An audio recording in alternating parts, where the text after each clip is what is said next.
Right, so we've established that shooting out a light works in Kismet. If we just try it again, outside the video I moved all the light meshes back into one, so now when we shoot the mesh the light turns off and that all works fine.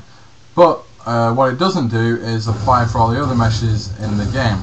So we just need to work out a bit more Kismet, which should get the whole process working. So what we start off by doing is open up our Kismet, and everything here you can just Control Alt left mouse drag, so everything is selected, and press C on your keyboard, and then just name this light 01, just so we can keep everything nice and organized. So Control Alt and left mouse drag again, copy Control C and paste Control V, and then just hold down Control and left mouse drag these into the position. We'll do this a couple more times, paste in again and paste again. And now what we want to do is move through each of our lights in our level. So we'll go to the second light. We'll select the unlit one and the lit one, and then we'll go to the second one down. We'll select these two by holding down Control both times, deleting that, right click on target, and new objects there. So on the previous one we had 8 and 0, and now we have 7 and 5. And also the spotlight here, highlight the spotlight, right click, left click first, and then right click, assign spotlight toggleable 5 here. So at the moment we got spotlight toggleable 0. Right click, assign that there. So now that's speaking to that one. Same with the point light. Select the point light.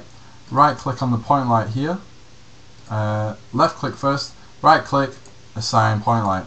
And don't forget the interrupter. Remember, this is the one taking damage. So select the lit light here, left click, right click, assign interactor 5, and we'll do that for the remaining lights in the level, just quickly.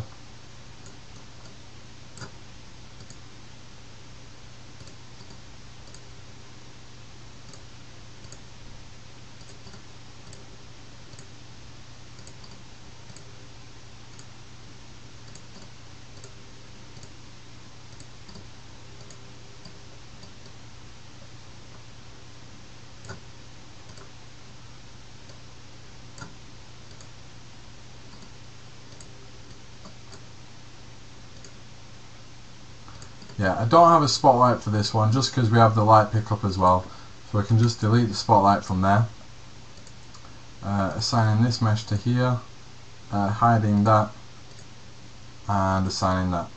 So I got another 2 lights there, but I won't bother with them for now. We'll just stick with these ones. Double click on the light, the second box down, and then we can change the comment to 2. Double click again, change it to 3. And just so we keep everything nice and organized. Isn't a necessity, but it just allows you to identify which lights you're talking to. So now, when we enter the scene, if we just close our Kismet window down, we should be able to shoot out, if we just press play from here, shoot out that light there, and shoot out that light there. And I can't actually run around in my scene, but they work there. I'm not sure why I can't run around, maybe while I'm recording, but at least we know the lights work.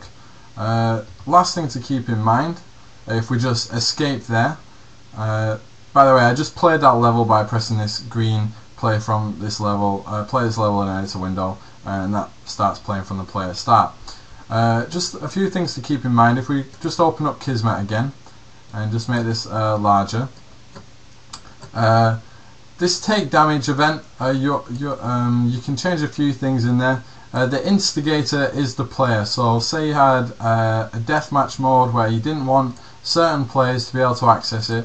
What we can do is right click, new variable, and go to player and player. and so you can either have all players, or if you go down to the bottom here, sequence variable player, and all players, this tick box here, you can turn it off, so it's just talking to player 0, and that's us as player 0. So if you left click on this triangle there and drag down anywhere into this circle, then that just means it's talking to player 0.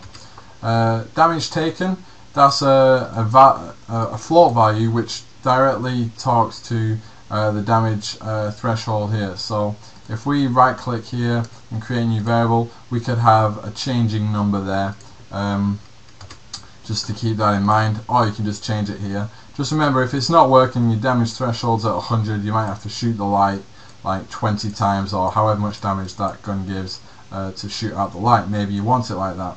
A couple more things to keep in mind. Damage types. So if we just press this add new item button here, we can add like rocket launcher attacks or shock rifle attacks, anything like that.